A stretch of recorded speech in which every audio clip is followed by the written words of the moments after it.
Okay बच्चे, अभी का हमारा काम होगा ये, वैसे लास्ट टाइम आप लोगों से मैंने एज असाइनमेंट लिया था, लेकिन यहाँ पे आपको मैं तो इसको एक्सप्लेन भी कर देता हूँ। ओके, टॉपिक है हमारा कॉम्पोनेंट शिफ्ट इन वेवलेंथ। तो सबसे पहले आपको ये जो फिगर बनी हुई है बुक पे, इस फिगर ये वाली आपको ठीक से आनी चाहिए। इस फिगर को मैंने यहाँ पे डिफरेंट 2-3 पेंसिल मार्कर के साथ किया है, इसको ज़रा आपने ठीक से समझना है। बेसिकली हो क्या रहा है, ये जो रेड लाइन है ये एक फ़ोटोन है, एनर्जी रेडिएशन का फ़ोटोन है। ओके, तो इसकी energy E equals to H F H C over lambda है और इसका मोमेंटम H ओवर लेमडा है। चूँकि ये एक्स एक्सिस की तरफ से आ रहा है तो ये इसका मोमेंटम जो है वो बेसिकली पी एक्स होगा, P X equals to H over lambda.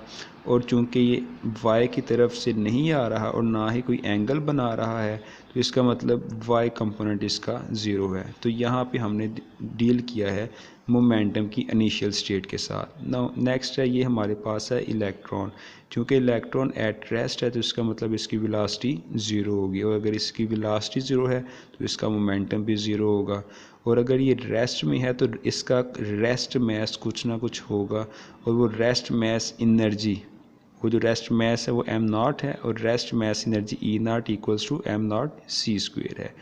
Okay, तो ये अभी हमने डील किया है इलेक्ट्रॉन के साथ। नाउ नेक्स्ट आते हैं, जब ये फोटोन इलेक्ट्रॉन के साथ स्ट्राइक करेगा उसके बाद स्कैटरिंग होगी, तो फोटोन इस तरफ को स्कैटर कर गया और इलेक्ट्रॉन इस तरफ को स्कैटर कर गया।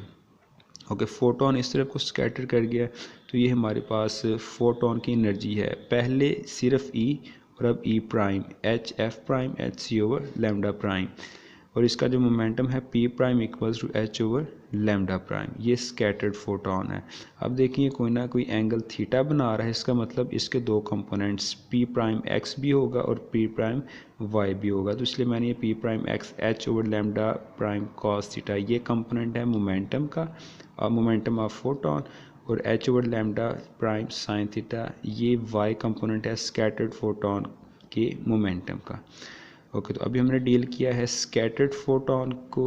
नो नेक्स्ट, स्कैटर्ड जो अब इलेक्ट्रॉन स्कैटर हुआ है वो क्या है, वो कोई एंगल फाई बना रहा है, उसका जो मोमेंटम है वो P E prime equals to M V V है।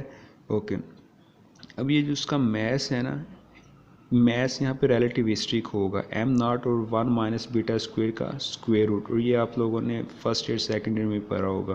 और ये इसकी एनर्जी है E equals to M C square, और एम से फिर से एम नॉट और 1 माइनस बीटा स्क्वेयर, तो मतलब ये इसका मोमेंटम है और ये इसकी एनर्जी है। और बीटा किसके इक्वल होता है ये भी आप लोगों ने पढ़ा होगा, beta equals to V square over C square 1 minus. Okay, आपने यहाँ पे कुछ याद रखना है, बेसिकली वो ये है कि सिर्फ मोमेंटम के कंपोनेंट्स होंगे एक्स और वाई, जैसे कि यहाँ पे मैंने सिर्फ मोमेंटम के कंपोनेंट्स बनाए हैं।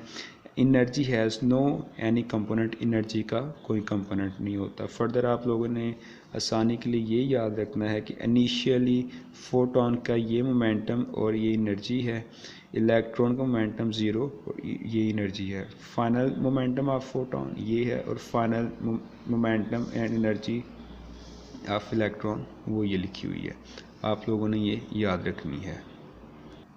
चूँकि कोलिजन बिटवीन इलेक्ट्रॉन और फोटोन इलास्टिक है, तो इलास्टिक कोलिजन का मतलब है एनर्जी और मोमेंटम कंजर्व रहेंगे। तो पहले हम देखते हैं कि क्या वाकई ही एनर्जी कंजर्व रहती है।